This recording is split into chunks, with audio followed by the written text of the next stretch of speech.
ఏమంటే కొంతమంది మహామంది భక్తులు ఉంటారండి. వాళ్ళు ఎలాంటి వాళ్ళు అంటే ఆదివారం ఆరాధనకు వస్తారండి. అక్కడ పాస్టర్ గారు ఆమెన్ అనగానే 6 నిమిషాలు కనబడి ఇల్లు ఆయన ఆమెన్ అంట పాపం అండి. అంతే, వెనక నుంచి అలా లేచి వెళ్ళిపోతూ ఉంటారు.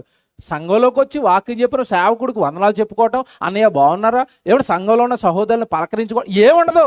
ఏదో ఏమంటే సినిమా హాల్కి వెళ్తే సినిమా అయిపోగానే ఆడు గేట్లు దిగానే పారిపోతారు చూడండి. సంఘం సినిమా హాల్ అనుకుంటున్నావా? వదిలేగానే వెళ్ళిపోవడానికి? నీ కుటుంబం అయ్యా అది. అందులోకి నిన్ను చేర్చాడయ్యా దేవుడు. అక్కడ నీ కోసం కష్టపడుతున్న ఒక సేవకుడు ఉన్నాడయ్యా. అక్కడ నీ కోసం కష్టపడుతున్న సంఘంలో ఉన్న పెద్దలు ఉన్నారయ్యా. నీ కోసం ఏమంటే ఎదురు చూస్తున్న ప్రభు ఆ సన్నిధిలో ఉన్నాడయ్యా. ఏంటి ఏమీ అర్థం అవ్వలేదా? ఆరాధన సహవాసం అంటే ఏమీ అర్థం అవ్వలేదా? వెళ్ళాలి కదా, అందరితోనూ పలకరించుకోవాలి కదా. ఏమంటే పౌలు గారు చూడండి, భక్తులు ఏమంటే నిజంగా ఆ పత్రికలు రాస్తున్నప్పుడు ఎంతమంది పేర్లు పెట్టండి. ఆయనకి వందనాలు, తిమోతికి వందనాలు, అందరికి వందనాలు చెప్తున్నాడు ఏంటి పత్రికలోనే అందరికి వందనాలు చెప్తున్నాడు. అంటే ప్రత్యక్షంగా ఉంటే ఏంటండి వాళ్ళు అంటే వాళ్ళ ప్రేమ ఏంటండి, వాళ్ళ భక్తి ఏంటండి, మనకేం అర్థం అవ్వలేదు ఏంటండి. సహవాసం దెయ్యం మిమ్మల్ని కొట్టకుండా ఉండాలి అంటే మీరు సహవాసంగా ఉండాలి.